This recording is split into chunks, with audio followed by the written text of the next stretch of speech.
Eli 5, how do car engines last so long? A car engine basically has thousands of mini explosions happening inside of it, has parts moving very fast and generating tons of heat, and experiences extreme temperature fluctuations on a daily basis. Yet it is the part that usually dies last in a car.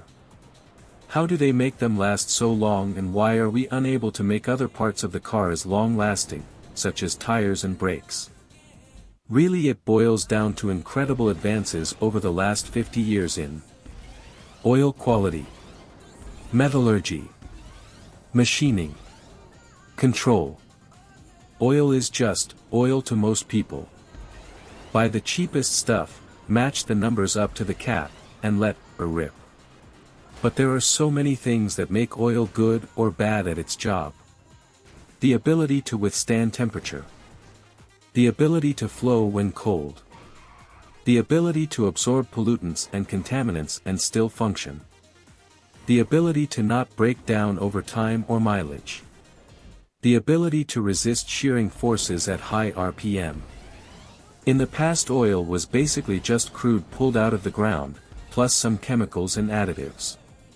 Nowadays oil is incredibly highly engineered, to the point that ye old Castrol GTX today is of higher quality than almost any oil in the 70s. We always hear, change your oil at 3,000 miles, because when that phrase was coined, that's all the longer it lasted.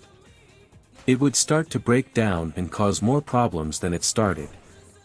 Now, changing it at anything less than 5,000 is just throwing your money away. Most oils last 7,000 to 10,000 miles. Metallurgy is one of the lesser talked about subjects, but it is also hugely important. In the past, cast iron blocks and heads were the norm. Iron is a fine material, but in the past it was prone to irregular heat expansion and weak spots that couldn't necessarily be detected by normal factory processes. We still use iron blocks, but our understanding of the casting process has gotten much better, and we can better control these variables, resulting in a stronger block. We've also generally gone to aluminum blocks and heads, in passenger vehicles, in any case, which is lighter but weaker. Working with specific alloys over the years has resulted in a remarkably strong, light block. Machining is probably one of the biggest ones. The advent of CNC machining allowed us to take parts that used to have tolerances of 0.01 inch to 0.003. It's an order of magnitude closer together in places like rod ends, crankshafts, and other moving/rotating parts. The less you allow moving parts to move against each other, like a rod bearing against a crankshaft, the longer the engine will last. This also applies to cylinder clearance and other areas. The last is control. In the past, controlling internal engine operation consisted almost entirely of rotating the distributor, and changing the jets in your carbs. I'm sure you've heard the old warning against letting your engine idle for long periods because it'll cause buildup in your valves. It's absolute bupkis now. The computer, ECU, controls tens of thousands of parameters, several hundred times a second.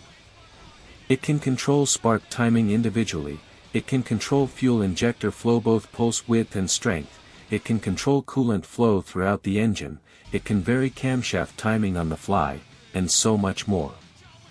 Every single cylinder, every single revolution, is precisely controlled to deliver exactly the power required, and most importantly, the ECU will not allow the engine to get to a place where it will be damaged.